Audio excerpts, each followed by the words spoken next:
Brimstone అనగా అగ్ని మరియు గంధకములను వారిపై కుమ్మరించాడు అని మనం అనుకుంటాం. అది ఆ కథనంలో ఉంది. కానీ ప్రవక్త యెహెజ్కేలు దాని వెనుకున్నటువంటి ప్రధాన ఉద్దేశం చెప్తున్నాడు. వారు దేవదూతల మీద పడక ముందే, పురుషగాములుగా మారక ముందే, స్త్రీలు స్త్రీగాములుగా మారక ముందే, పశు సంభోగులుగా మారక ముందే, వారికున్న మోరల్ స్టాండర్డ్ పడిపోక ముందే వారి మనసులోకి వచ్చినటువంటి మూల పాపం, వారి మనసులోకి వచ్చినటువంటి నిజమైన పాపం ఏమిటో తెలుసా? గర్వం. వారి మనసులోకి వచ్చినటువంటి నిజమైన పాపం ఏమిటో తెలుసా? నిర్విచారమైన సుఖస్థితి, ఆహార సమృద్ధి. కానీ వారి కళ్ళకు దరిద్రులు కనబడటం లేదు, దీనులు కనబడటం లేదు.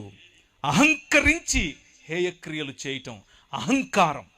నగరాల్లో కనిపించే అహంకారం, డబ్బుకు కనిపించే అహంకారం, అందానికి కనిపించే అహంకారం, ఫ్యాషన్ ఉద్యమాల్లో కనిపించే అహంకారం. అందం తప్ప? నో. దేవుడు అందాన్ని చేశాడు, నీ శరీరాన్ని అందంగా చేసింది ఆయనే. డబ్బు తప్ప? కాదు. సకల సృష్టికి, సృష్టిలో ఉన్న సకల సమృద్ధికి ఆయనే కారణభూతుడు. నిర్మాణం తప్ప? నో. ఆయన నీకంటే గొప్ప నిర్మాణకుడు. భూమ్యాకాశములనే ఆలయాన్ని ఆయనే నిర్మించాడు.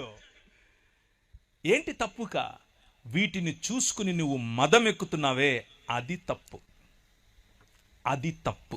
అందుకు నా దృష్టికి హేయక్రియలు చేసింది కనుక నేను దానిని చూచి వారిని వెళ్ళగొట్టి తిని. అయితే ఆ నగరాల్లో ధనం, జ్ఞానం, సొమ్ము, గర్వం, బీదల పట్ల న్యాయం చెయ్యలేని తనం, గర్వం, మానవత్వం, అన్యాయం కనిపిస్తూ ఉంటే అబ్రహాము లేచి నిలబడి ఇప్పుడు మాట్లాడుతున్నాడు. ఇప్పుడు మన ప్రభు అయిన మన దేవునికి ఉన్నటువంటి హృదయాన్ని మీ ముందుంచుతాను. నగరాల పట్ల, మానవ నిర్మితాల పట్ల, మానవ సివిలైజేషన్స్ పట్ల, మానవ సంస్కృతుల పట్ల, మానవ ఈ సమాజముల పట్ల దేవునికి ఉన్నటువంటి మనస్సు మీకు చెప్తాను.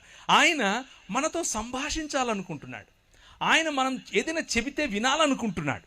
ఆయన మనతో కలిసి నిర్ణయం తీసుకోవాలనుకుంటున్నాడు. చాలాసార్లు మనం అనుకుంటాం ఆయన ఒక మనసు లేని కఠోరమైనటువంటి ఒక సద్దాం హుసేన్ లాంటి వాడు. ఆయన తన ఇష్టం వచ్చిందే చేస్తాడు, ఆయన ఇష్టమే చేస్తాడు. అది మంచైనా చెడైనా ఆయన చేస్తే అంతా ఆయనే చేస్తాడు, ఆయన మహిమకే ఇలాంటి కొన్ని మాటలు చెప్పుకుంటూ ఉంటాం. అవి వినటానికి థియోలాజికల్గా బాగుంటాయి, కానీ బైబిల్ అందుకు ఒప్పుకోదు. బైబిల్ ఏమంటుందో తెలుసా? ఆయన నీకు భూమిని ఇచ్చాడు. 115వ కీర్తన 16వ వచనం.